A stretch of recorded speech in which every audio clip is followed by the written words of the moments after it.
Tanner Castor standing by with Matt Zimmer of Sioux Falls Live. We're here in Omaha, Nebraska. Session 2 of March Madness, about to tip off in about an hour and a half. Zim, for you quickly, how many tournaments now have you covered? I've covered, this is my fourth with the men, I believe, or fifth. And then I've covered about the same number for the women. So we're getting up to close to 10, I think. Very cool. Okay, so the Jacks, Cyclones, South Dakota State, a heavy underdog. About 16 points in most sports books. Simply put, South Dakota State can win this game if they don't turn the ball over a bunch and they don't get beat up. You know, I think the big thing, whenever they've struggled in this NCAA tournament, is because they're usually just a little bit outmanned. You know, you go against an Ohio State or a Maryland, and those teams are 6'9", 6'10", 6'11", 7 foot in the inside, and the Jacks have a tough time competing with that, especially with the way the games are called by the officials. You know, I'm not trying to say that they favor the overdog, but they kind of favor the overdog, you know. I mean, that's something you have to work against. So if the game gets physical, it usually works to the benefit of the other team. I think one thing that helps is that no one's talking about them. Yeah. You know, when they were in the tournament 2 years ago, we all felt like, hey, this is a 30-win team. They could be dangerous. And then the entire world started picking them to win. And Providence's coach, Ed Cooley, started saying, well, no one thinks we're going to win. And my guys, apparently, we're terrible. And you almost kind of knew when that happened, like, it's not going to happen. You know, this just isn't going to work. And that's kind of how it played out. So I like that they're kind of coming in without a lot of hype around them. They're coming in really confident. And you can just sort of feel the confidence coming off of Zeke Mayo, you know, with their 8-game winning streak. But that defense, you know, 61 points a game that Iowa State gives up, that's going to make it hard. On the flip side, you got one of the most experienced backcourts probably in this tournament. You know, how many teams in today's college basketball have 2, 3, you know, junior, senior, 3, 4, 5-year guards? That helps the Jacks. That had to play together. Yeah. It's not just that other teams have seniors, but they transferred in from this team or that team. These guys have been together for 3, 4 years.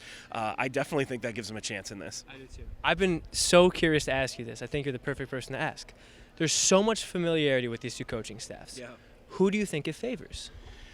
I asked that question yesterday and didn't get much of an answer.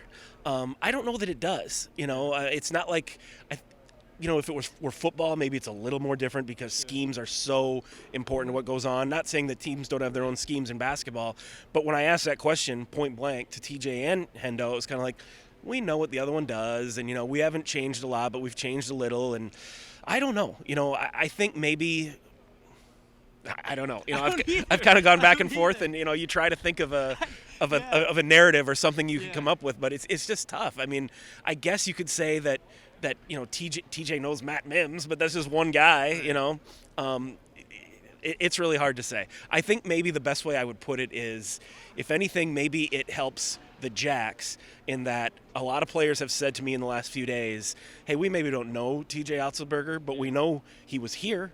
We know he was Hendo's boss, and we know that it would be really cool to, like, hey, coach, we're going to go beat your boss for you. So if anything, maybe that works in their favor. I agree. I totally agree. Okay, so looking at the crowd tonight, it probably will be close to a packed house. What do you expect the percentages to be? I have no idea because we heard, when they announced it, like, oh, cool, it's local, all these teams can make it, but there's still allotments for how the tickets are reserved. And what does that mean? You know, each school gets like 400 or something, and then the rest of them are kind of open to the general public. I don't know. The Jacks are obviously going to fill up their allotment, and then plenty of fans can make the trip on their own and however they get tickets. I just know that Iowa State has become, you know, arguably the best fan base in the Midwest. You know, they sold out every one of their home games at Hilton Coliseum this year. And I heard, I obviously wasn't there, but that the Big 12 tournament in Kansas City, they called it Hilton South because they all went down there. So there's going to be a lot of red. We'll see how much blue there is.